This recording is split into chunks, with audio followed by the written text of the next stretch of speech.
राघव एक गरीब लेकिन प्रतिभाशाली कर्मचारी था। वो अपनी पत्नी कुसुम और बेटी रेशमा के साथ रहता था।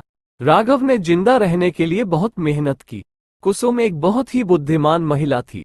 यही कारण था कि वे बहुत कम पैसे में भी बहुत खुश थे। रेशमा की परीक्षाएं कुछ ही दिनों में शुरू होने वाली थीं। ठीक है बेटा, अपना सर्वश्रेष्ठ करो। डैडी, अगर मैं कक्षा में प्रथम स्थान पर आऊं तो तुम मुझे क्या दोगे? अगर तुम कक्षा में प्रथम स्थान पर आओगे तो मैं तुम्हें तुम्हारे जन्मदिन पर होटल ले जाऊंगा और तुम्हारे लिए डोसा खरीदूंगा, ठीक है? वाह, अब मैं निश्चित रूप से प्रथम स्थान प्राप्त करूंगी। राघव उसके उत्साहित चेहरे को देखकर बहुत खुश हुआ। उसी समय कुसुम प्रवेश। तुम्हें ऐसा कुछ क्यों कहना पड़ा? उसे बहुत उम्मीदें होंगी। मैंने कुछ पैसे बचाए हैं, वो पर्याप्त होगा।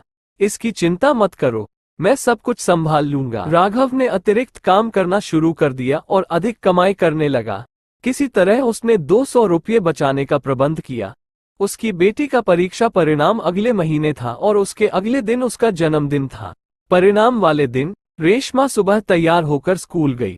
वह अपने चेहरे पर बड़ी मुस्कान के साथ वापस आए। राघव ने रेशमा से पूछा, मेरी राजकुमारी आज इतनी खुश क्यों है? क्या तुम्हें कक्षा में प्रथम स्थान मिला है? हाँ पिताजी, आपको कैसे पता चला?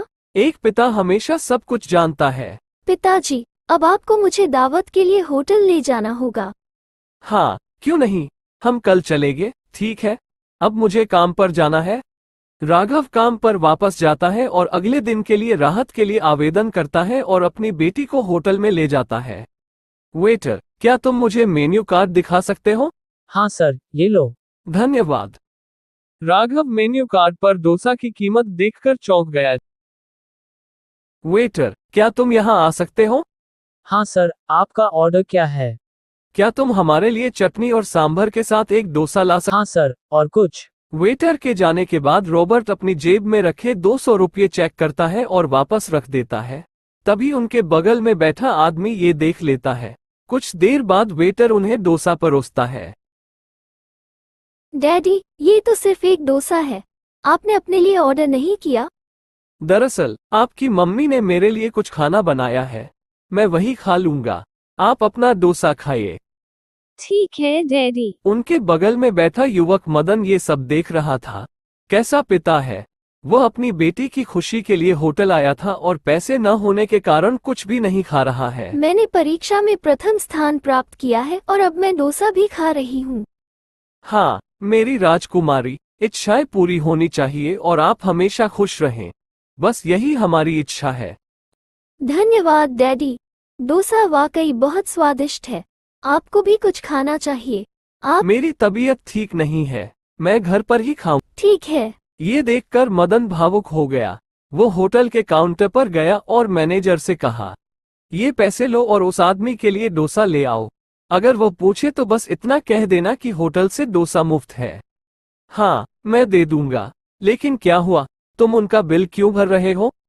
मदन ने मैनेजर को सारी बात बताई। अपने पैसे वापस ले लो सर, हम उसका जन्मदिन अच्छे से मनाएंगे। सब कुछ होटल से होगा, इसकी चिंता मत करो। मैनेजर ने उनकी टेबल पर एक और डोसा मंगवाया। ये देखकर राघव, सर, मैंने ये डोसा नहीं मंगवाया है, कृपया इसे वापस ले सर, डोसा होटल से है, आप इसका लुत्फ उठाएं। सर, मैं ये डोसा यहाँ नहीं खाना चाहता। मैं इसे घर ले जाऊंगा और अपनी पत्नी के साथ बांटूंगा। क्या आप इसे पैक कर सकते हैं?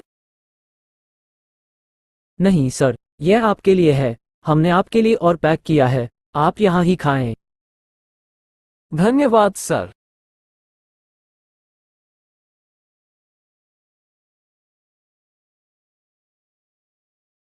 आप क्या कर रहे हैं? आज होटल से आपके लिए सब कुछ मुफ्त है, यह एक विशेष दावत है। लेकिन क्यों? आपकी बेटी ने स्कूल में प्रथम स्थान प्राप्त किया है और आज उसका जन्मदिन भी है, इसलिए। और ये मिठाइयाँ भी ले जाइए, इन्हें आसपास के सभी बच्चों को दीजिए। अपना जन्मदिन अच्छे से मनाइए। धन्यवाद सर, आपकी वजह से ही मैं अपनी बेटी का जन्मदिन अच्छे से मना पा रहा हूँ। आप मुझे धन्यवाद क्यों दे रहे हैं? अब घर जाओ और अपनी बेटी का जन्मदिन मनाओ। हाँ सर, अब मैं चलता हूँ। राघव खुशी खुशी वापस आया। देखो कुसुम, आज हमारी बेटी को क्या मिला। तुम्हें ये सब चीजें कहाँ से मिली? राघव कुसुम को सब कुछ बताता है। तुम्हें पता है, हमारी बेटी वाकई किस्मत वाली है।